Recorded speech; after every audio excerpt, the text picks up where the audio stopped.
Yılan, yılan, yılan. Yerde bir yılan gördüm.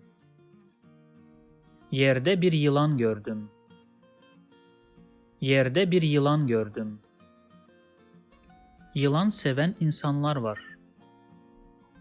Yılan seven insanlar var. Yılan seven insanlar var. Bu yılan zehirli. Bu yılan zehirli. Bu yılan zehirli. If you like this video, please subscribe to my channel below for more videos on Turkish grammar, vocabulary, and pronunciation. Also, if you think this video can benefit somebody else, please share it with them. Last, if you have any comment or request, please provide your feedback in the comment section below and I'll do my best to respond as soon as possible.